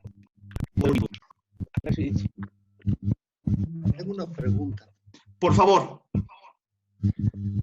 Si bien este es un ejercicio únicamente para ir entendiendo la lógica en la que se tiene que manejar estos aspectos, cuando se están haciendo estas anotaciones, no sería muy temprano para hacer interpretaciones, proyecciones y demás, de tal forma que se haga un sinfín de aspectos que después tornen casi inmanejable el indagar en profundidad. A ver, yo más bien iría por el otro lado. Si yo lo hago más temprano, tengo la oportunidad de aclarar algunas cosas que me han podido quedar no tan claras.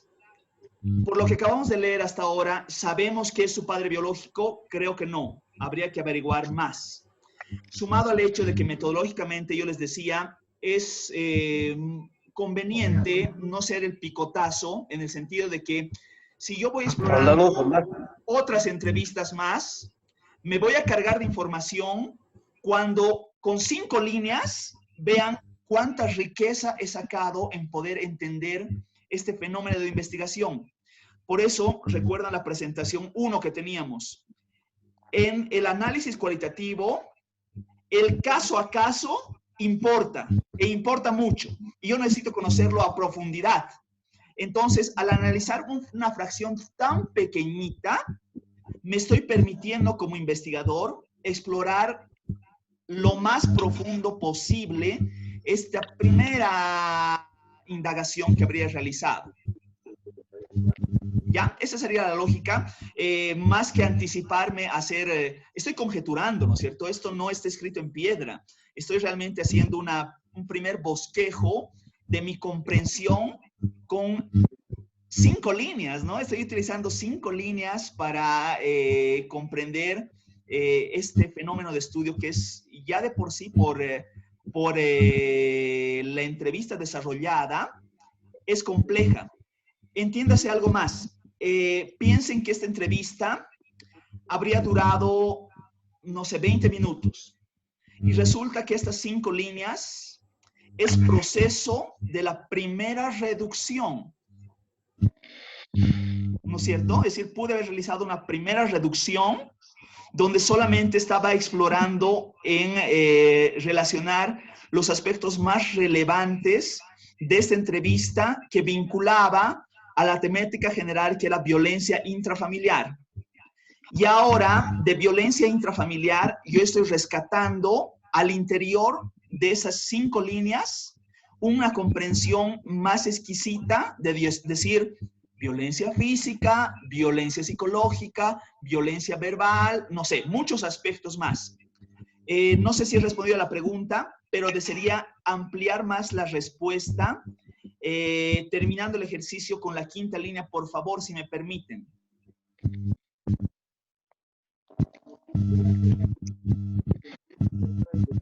¿Sí?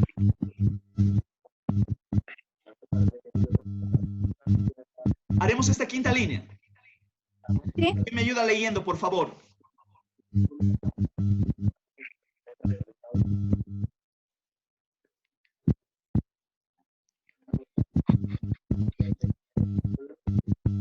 Siempre me trata así, con y sin motivo. Excelente. Ya, a ver, aquí yo voy a hacer un poquito más rápido. Debería compararlo con las categorías anteriores, tratando de apreciar si se trata de violencia física, psicológica, verbal. Sin embargo, yo también puedo estar en duda, es decir, todavía puedo tener algunas cosas que no queden tan claras. Entonces, a esta categoría yo puedo llamar una miscelánea. Una categoría donde todavía las cosas no están tan claras y pueden quedarse para explorar más adelante. O tal vez las desecho. Puedo ya no utilizar. Perdón, mil disculpas. Hay alguien que tiene su micrófono y está en otra conversación y no logro entender. Por favor, mil disculpas. Si tal vez solamente pueden habilitar el micrófono el momento que hacen la intervención y después quitan el micrófono, por favor. Creo que ahora sí, ¿no? Hasta aquí, por favor. Relaciona el método comparativo constante, el experimental, investigando, página de argumentación, oración. En el caso, he leído como elemento constante a líneas, entre líneas, y he realizado la comparación una con otra, pero analizando cada una de las fracciones, cada una de las líneas. Entonces, este proceso de reducción a la vez implica análisis, ¿no? Es decir, no es una reducción simplemente de cortar las fracciones en lo que me interesa, sino también es una reducción que me permite ir analizando cada una de las partes, conjeturando, planteando hipótesis y tratando de comprender con mayor amplitud cada una de las respuestas expresadas en líneas que prioridad. Pienso que no es una mera descripción, sino de entendimiento de este análisis a través de unidades gramaticales constantes. Y en estas unidades gramaticales constantes la comparación es una a una, unidad gramatical contra unidad gramatical. Cuando acabo de expresarse con manifiestos, comentarios, sugerencias, porque la actividad de ustedes, una frase muy chiquitita, pueden ser así 5 líneas, de que ustedes ya hayan hecho, pueden hacer análisis en esta misma lógica.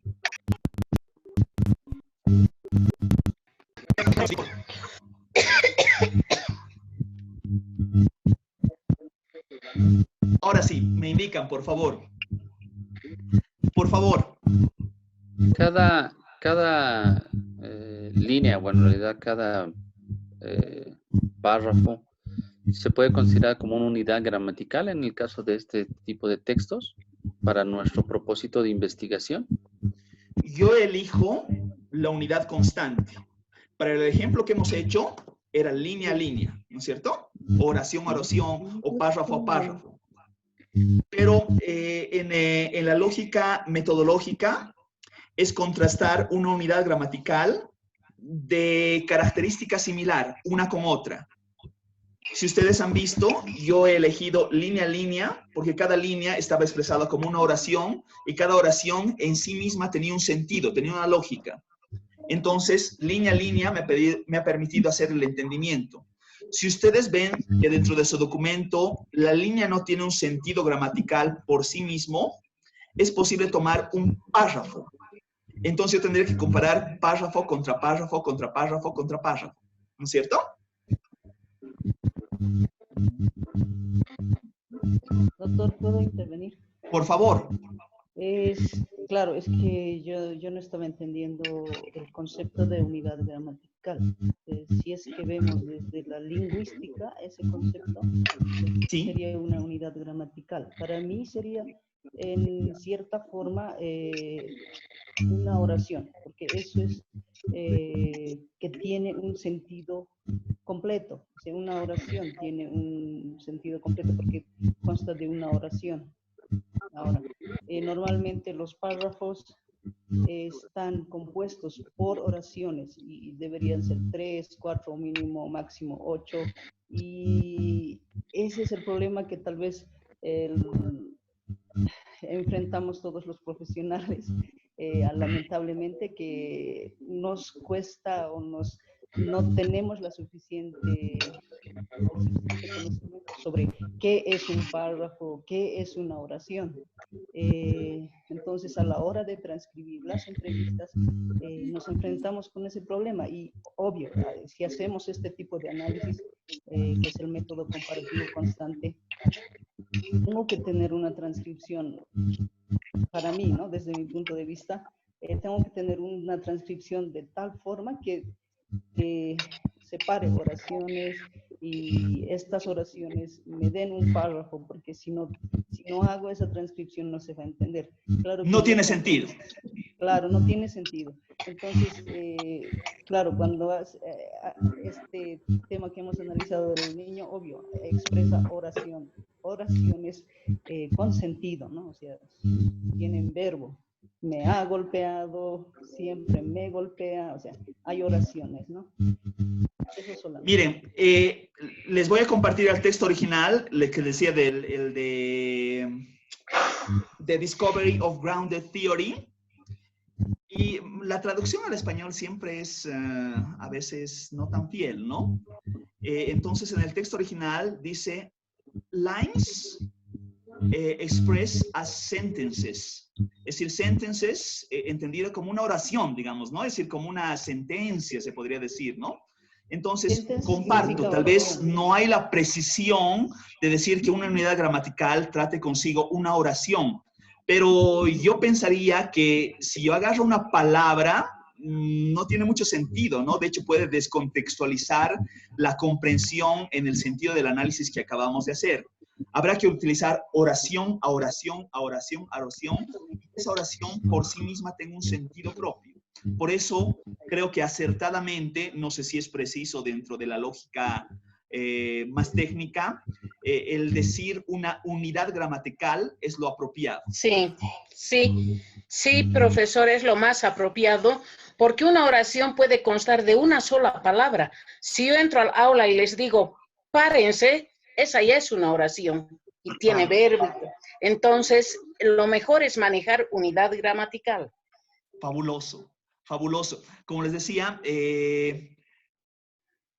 no existen traducciones así fieles del método original. Yo siempre sugiero acudir a la obra primigenia, ¿no? A la obra original. Pero cuando vean ustedes otras obras derivadas del original, relacionan el tema de unidad gramatical. En este sentido, de esta explicación lingüística que me parece acertada, de tener una idea asociada a una oración y que con esta línea a línea, desde el aspecto operativo, nos permita ese procedimiento que acabo de hacer en el ejemplo, ¿no? De línea, que entiendo como una oración, que tiene su propio sentido, puede ser comparada con la siguiente, esa con las dos anteriores y así sucesivamente, hasta comprender este fenómeno, logrando categorizar las diferentes fracciones de texto que he codificado.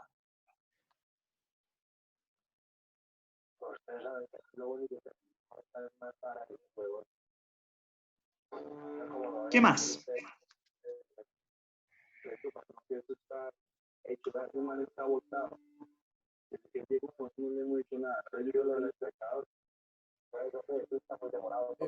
Estimado profesor, debido a la, digamos, tuviéramos gran cantidad de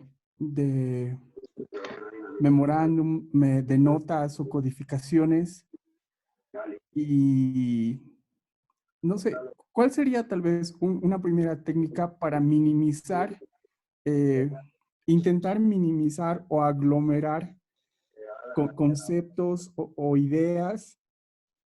No sé, quisiera algo que me permita tener una mirada global tal vez en esa etapa de minimización. Es decir, ¿cómo yo podría, de una manera no tan arbitraria, hacer este proceso de reducción?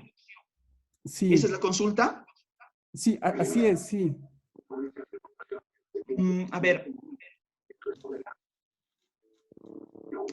En la esencia original del método, se presume que la codificación abierta original es, como el nombre lo dice, ¿no? Es abierta, es decir, realmente no presupone ningún tipo de de conceptualización inicial, es decir, realmente de una manera muy criteriosa habría hecho la primera reducción. Esta segunda codificación, que está persiguiendo unas categorías que tal vez son mejor dimensionadas, se la sugiere hacer bajo algún tipo de sustento teórico. ¿Qué quiero decir con esto? Sé que de una manera intuitiva nosotros hemos elegido violencia física, psicológica, verbal, pero para dar el contexto adecuado, yo debería tener alguna producción intelectual que me refiera a una categorización más precisa de la comprensión que trae consigo cada una de esas categorías. ¿Qué debería entenderse según, no sé, pues el autor especializado de violencia física? ¿Qué debería entenderse por violencia psicológica? ¿Qué debería entenderse por violencia verbal? O cosas más complejas. Imagínense que estaríamos hablando de violencia sexual, ¿no? Es decir, ahí yo pienso que hay elementos que deben dimensionarse con los tecnicismos apropiados. Solamente para ilustrar un poquito el ejemplo, ¿a qué me estoy refiriendo? Este estudio, esta fraccioncita que yo he utilizado para el ejercicio que hemos hecho hoy día, es un estudio que se hizo de violencia intrafamiliar en la ciudad de La Paz, donde se utilizó como marco teórico el informe mundial de violencia de Sergio Piñeiro. Entonces, Sergio Piñeiro utiliza un modelo ecológico de violencia que a través de, no sé, una teorización de Bronfenbrenner, trata de ver los entornos sociales del niño y conceptualiza de una manera acertada. Violencia física es esto. Cuando es con puño abierto es esto. Cuando es con puño cerrado es esto. Violencia psicológica comprende esto. Violencia verbal comprende esto, ¿no? Entonces ahí realmente hay una descripción que me permite generar un norte de comprensión en esta categorización que hoy día, por el ejercicio que hemos hecho, lo hemos, me disculpo por ello, pero lo hemos hecho de una manera bastante intuitiva. El ejercicio con mayor rigurosidad no se lo debería hacer así.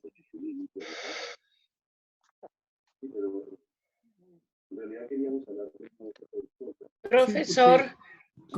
Continuando en esta parte, sería muy interesante, por ejemplo, capturar, efectuar un estudio tipo minería de textos, decía, o análisis de sentimiento, ¿no? Para ver qué palabras van acompañadas con otras y en base a eso determinar si en este entorno podemos tener un tipo de violencia física, verbal. No sé si vale, o me estoy apartando ya para quedar en un análisis del cuadro que teníamos de entrada cualitativa y salida cualitativa. ¿En ese marco nos tenemos que basar? Mire, a ver, de la experiencia que yo tengo sobre lo último que me acaba de referir, yo tengo mucha esperanza y todavía es de mis tareas pendientes, conocer mucho más sobre el tema de minería de textos. Al punto de que pienso que uno de los principales alcances va vinculado con el tema de la inteligencia artificial y el machine learning y todo eso, como que hay incursiones bien interesantes al respecto. Pese a ello, yo no conozco que exista una automatización que me permita lograr este tipo de conceptualizaciones, que exista un ordenador que me permita hacer una categorización tan exquisita como la que acabamos de referir. ¿En qué sentido? Haga el supuesto, que es muchos de los supuestos que utilizan los documentos de texto que enseñan el tema de minería de textos. Yo quiero distinguir tipos de gatos. Entonces, ¿qué debería meter para que un ordenador, al simplemente ver píxeles, pueda distinguir entre los diferentes tipos de gatos? Es decir, este es persa, este es siamés, este es, no sé, pues pardo, este es, no sé. Debería meter criterios que un humano le refiera colores, tamaños, tipos, ¿no es cierto? Entonces, otra vez estamos volviendo al entramado original. Para yo entender violencia psicológica, debe existir una serie de criterios que la teorización ex ante me permita comprender de qué trata ese fenómeno con mayor precisión. No creo que quede limitado al simple hecho de que la minería de texto relacione un conjunto de palabras y ese conjunto de palabras de por sí devengan en una conceptualización. Puede ayudar a hacerlo, ¿no es cierto? Es decir, que en cierta forma, si yo relaciono palabras coincidentes como decir puño, patada, golpe, grito, no sé, en esos elementos que yo tendré que poner los filtros adecuados, vaya distinguiendo las palabras en decir, si dice puño, es este tipo de violencia. Si dice grito, es este tipo de violencia. Pero, ¿y si dice malnacido? Y se dice, ojalá tu mamá te hubiese abortado. Y si dice, no sé, pues, no sé, cosas un poco más precisas, pienso que ahí el tema de la minería de textos, en cierta forma, queda limitado a ese trabajo de relojero que hemos hecho el día de hoy con 5 líneas. Hemos utilizado 5 líneas y han visto cuánta data en la misma interpretación de una línea se ha cargado.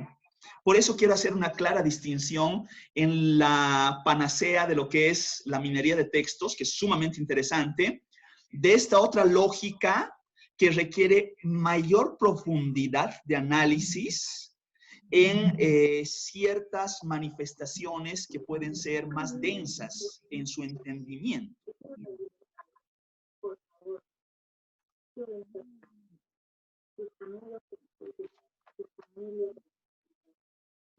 No sé si profesor, sí, profesor, gracias. alguno de los compañeros está con su televisor encendido, su radio, no sé, y eso nos distorsiona un poco el audio.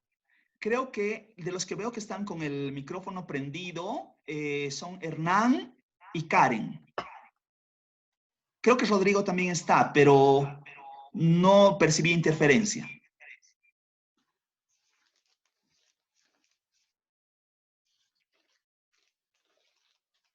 Ustedes los pueden silenciar también a todos. Sí, a ver, claro, es que estamos en este momento tratando de que todos charlemos, por eso es que, a ver, pero a pesar de que los silencie, son ustedes los que se habilitan para volver a hablar. A ver, le estoy poniendo mute all, ya. Entonces, el que guste, habilita su micrófono, por favor, para poder escucharlos.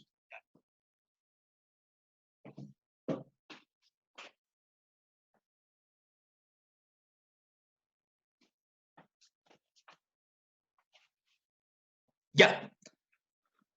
¿Quién tiene alguna duda, comentario? ¿Cuán bien ha quedado lo que hemos visto hoy día? Sé que ha sido muy, no sé, pues es bastante pausado. No sé si ha logrado transmitirse adecuadamente. Me apena esta limitante tecnológica que seguramente si lo estaríamos haciendo presencial, tal vez las cosas quedarían mejor comprendidas. Pero he hecho un esfuerzo por tratar de transmitir algo que no es muy complejo de entender, ¿no? Eso del método comparativo constante es la forma convencional como se estila hacer. Es decir, no hay mucho más allá, es decir, no hay mucha más ciencia de lo que hemos visto con esas 5 líneas hoy.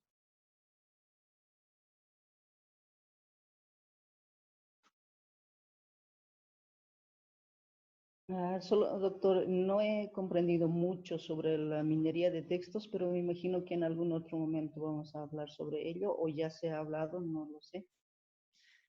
No he hablado nada sobre la minería de textos. Era una acotación que nos hacía Omar respecto del tema de minería de textos como otra rama del análisis de data textual.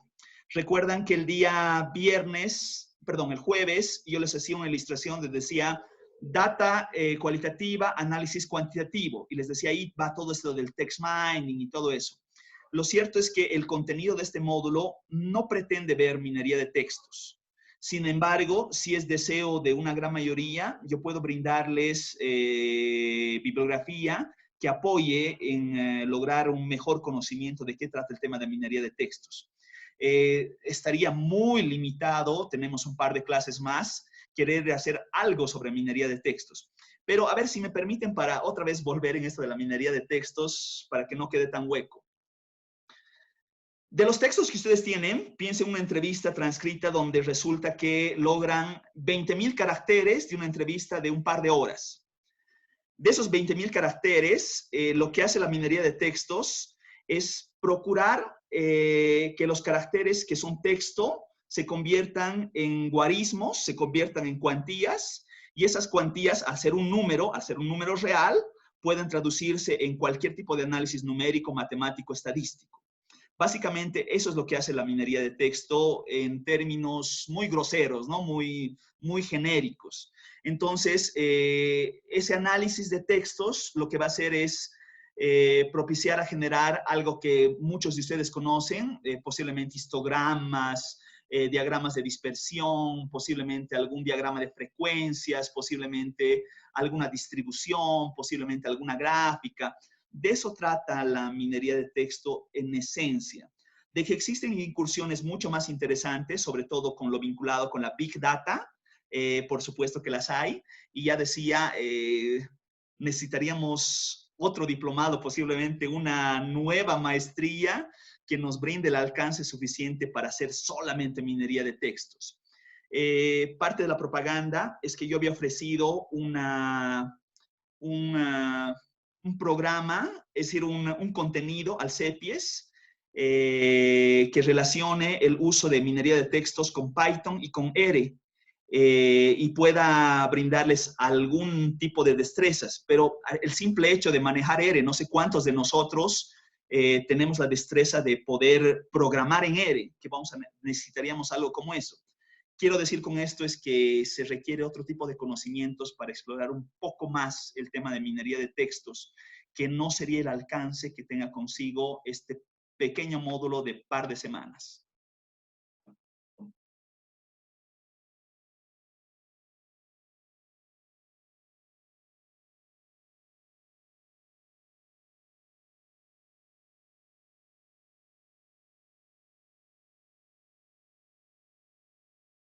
Por favor, ¿alguien más? Sí. Para esta actividad, Ludwig, Sí. ¿de dónde vamos a sacar ese texto? ¿De la entrevista que hemos tomado o nos vas a proporcionar algún texto para No, hacer el... es del texto que ustedes deseen. Chiquitito, ¿no? 5 líneas, el que deseen. El que deseen. De cualquier tema. Cualquier tema. Okay. Les pongo como ejemplo, solamente para esta ilustración, algún momento que he hecho ya esta actividad. Algún otro participante de un módulo, de otra versión, codificó el poema 20 de Pablo Neruda, ¿no? Puede escribir los versos más tristes esta noche, ¿no? Es decir, ya, es un ejemplo. Agarró el primer, no sé cómo se llama, el primer párrafo, ¿no? Y línea a línea fue codificando cada una de las líneas del poema 20. Ya, les doy un ejemplo cualquiera. Entonces pueden ustedes utilizar el texto que deseen y lograr una categorización línea a línea. Está bien, gracias.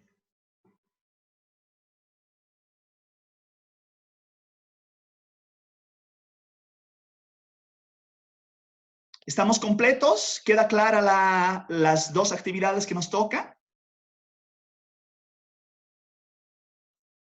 Igual si existen dudas, está el WhatsApp para poder aclarar lo que se requiera. Entonces lo que voy a hacer... Por favor. Sí. Una explicación más de la primera actividad. Claro. La primera actividad, lo que yo he hecho es relacionarles un listado de muestreo no probabilístico. Ya, miren, esta es una actividad que yo desearía intenten realizarla, porque, a ver, la lógica es la siguiente, que yo ya he entrecortado esta lógica y no sé si ustedes la están siguiendo. Quisiera que me brinden mayor referencia. Este diplomado, como originalmente estaba diseñado, debería procurar, y creo que lo sigue procurando, que al final del programa ustedes tengan un pequeño artículo científico. Es decir, ese es el formalismo, el requerimiento para que ustedes puedan lograr el certificado. No sé si sigue siendo así, no sé si ustedes me pueden auxiliar con esto. No sé si le siguen exigiendo ese documento final. Sí. ¿Sigue existiendo ese requerimiento? Ya. Entonces, Eso nos indicaron. en esa lógica de ese requerimiento, desde el módulo 1, debería haberse empezado a elaborar ese documento, ese pequeño documento, para que al final de los módulos, después de este focus groups, creo que tienen otro de trabajo de investigación, con el docente que toque, ustedes logren culminar ese trabajo. Entonces, ¿qué es lo que yo hacía? Como yo era el encargado de dar la parte de construcción de datos cualitativos, lo que hacía era desarrollar con ustedes un tema, un problema, una pregunta de investigación, generar algunos datos, ustedes relevar sus datos y todos esos dosificarlos para orientar a una investigación. De ahí, al siguiente docente que le tocaba ver el tema de análisis, ya trabajaba con los datos orientados a esa investigación, pero creo que hemos entrecortado ese proceso. Entonces, lo que yo les solicitaba en esta... Perdón, Oscar, un segundito. Lo que yo les solicitaba en esta actividad era, en base a ese desarrollo que han realizado, puedan ustedes manifestarme cuáles eran sus unidades de análisis y qué tipo de muestreo no probabilístico estarían usando. Es decir, que ustedes me ilustren sobre algo que ya habrían desarrollado, pero no sé si están desarrollando algo. Perdón. Oscar, por favor. Sí, gracias. Por cómo yo he visto el desarrollo de los módulos, después del primer módulo que efectivamente ha terminado en un plan de investigación, ya no se ha tenido su uso en los siguientes módulos, ¿no? Es decir, que no ha tenido una secuencia que al principio parecía que iba a tener. Entiendo, entiendo. Entonces, la primera actividad, volviendo a la pregunta, ustedes ya me han manifestado que deben realizar una investigación para concluir este programa. Entonces, pensando en la investigación que deben realizar, seguramente tienen que elegir unidades de análisis de las cuales van a recabar datos. Y posiblemente tener solamente como una comprensión la elección de alguna forma de seleccionar esas unidades de análisis, que es justamente lo que son los muestreos no probabilísticos. Entonces, lo que estoy solicitando en la actividad 3, que en un párrafo ustedes me den el dato de los dos elementos. Mi tema es el bullying en las escuelas. Mis unidades de análisis son profesores, directores y estudiantes, y los voy a seleccionar de una manera deliberada. Listo, eso es todo. Eso es lo que estoy solicitando actividad 3. Básicamente. Y actividad 4 es más operativa, ¿no es cierto? Es que ustedes elijan un texto chiquitito y realicen método comparativo constante con un pequeño texto. Gracias, profe, ahora está claro. Vale, gracias a ustedes. En ese entendido, yo había planificado la entrega de esta actividad 3 y 4, que son relativamente cortitas, hasta nuestra siguiente sesión, que sería la videoconferencia del día miércoles a la misma hora. Pero, por supuesto que los tiempos no están con candado, ¿no es cierto? Es decir, si alguien se atrasa dentro de lo expectable, me van consultando si es que algo no está quedando claro, si hay problemas técnicos como los que hemos tenido con el empaquetar y enviar y la capacidad de almacenaje y el link y el usar la Mac, ¿no? Entonces me dicen todo eso, ¿no? Es decir, realmente quisiera brindar las facilidades que pueda hacerlo en la medida de lo que la virtualidad me permite, ¿no? Es decir, verán que en muchos casos estoy de manos atadas.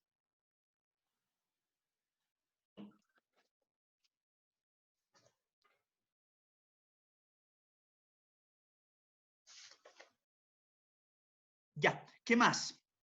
¿O con esto concluimos? Ustedes me dicen. Doctor, solo consulta sobre el trabajo final. Ya había planteado un tema X. Ahora con el análisis y como nos hemos visto frustrados con el módulo 2 y 3, recabar nuestras, no recuerdo el término, pero bueno, en las entrevistas o todos los documentos que necesitamos analizar. Me ha surgido otro tema, o sea, y ahora no sé cuál hacer, sobre migración o sobre alimentos alternativos. Entonces, la verdad no sé. Y me imagino que el siguiente módulo vamos a seguir en cuarentena, no lo sé. Entonces, tal vez nos podría sugerir alguna otra forma de recabar esta información para la investigación, no lo sé, para la investigación final. Uy. Ya, eso me es más complejo porque realmente estoy con mucha información faltante, ¿no? Es decir, no sé cuáles son sus temas, no sé cuál es su estado de avance, qué pretenden desarrollar, y pensemos que están tratando de desarrollar un tema de migraciones o no sé, pues dijo algo más de alimentos, algo alimentario. ¿Las condiciones en las cuales estamos viviendo les permitirán hacer algo más? Es decir, pienso que estamos en cierta forma en un momento muy particular, ¿no? Entonces, seguramente las personas que están a cargo de este programa en el CEPIES van a considerar todas estas limitantes. En otros casos, como que me lo han manifestado también, es hacer uso de un pasadito caliente, ¿no? Es decir, algo que ustedes ya habían hecho y que de pronto lo remozan un poquito y le dan la tónica del trabajo final, ¿no? Es decir, que creo que eso es, hablando off the record, no estoy grabando y estoy diciendo off the record, pero creo que eso es lo que estratégicamente sería más conveniente de hacer, ¿no es cierto? Es decir, posiblemente ahí puedo orientar mejor, ¿no? Si es que existe algún insumo que ustedes ya estén realizando, me sería un poco más fácil decir, aconsejar en algo, ¿no? Aconsejar qué se puede hacer. Me sería complicado tratar de dar un consejo muy heroico de decir, bueno, y ahora póngase a hacer entrevistas y trate de realizar un trabajo de campo que no sea posible de hacerlo en este momento. En cuanto a su trabajo final, sí es la preocupación. Yo recuerdo que el año pasado, en octubre, que hubo el problema también de movilizarnos, ¿no? Y había la necesidad de cerrar uno de estos programas y que se exigía algo similar como lo están exigiendo ustedes. Se terminó traduciendo el trabajo final como una monografía, según recuerdo, ¿no? Una monografía que les brinda algunos otros elementos que, si bien requieren contraste, necesitan fundamentación, puede fundamentarse con revisión bibliográfica, no necesariamente con un trabajo de campo. Entonces, tal vez es otra modalidad de contar con un ensayo, una monografía, algo que sea más manejable para ustedes, les pueda brindar el formalismo que necesitan para culminar este programa. Pero bueno, pues decir, creo que alguien también lo había dicho, ¿no? Crucemos los dedos y que creo que es algo muy irreal, ¿no? Que de aquí a poquito ya no haya pandemia y su siguiente módulo, que es la semana siguiente, lo estén pasando en libertad de acción, ¿no? Entonces, bueno, no sé, ahí realmente quedan los buenos deseos.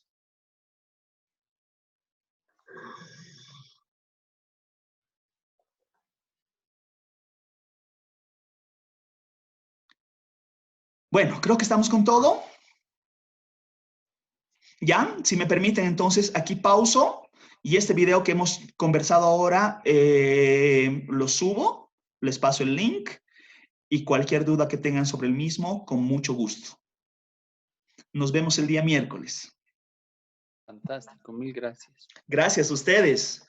Perfecto, gracias. Gracias, hasta luego, buenas noches. Buenas noches, hasta luego. Gracias. El miércoles. Chao, Nos vemos el compañeros. miércoles. Chao.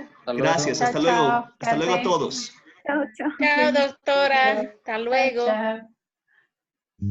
Cuídense todos.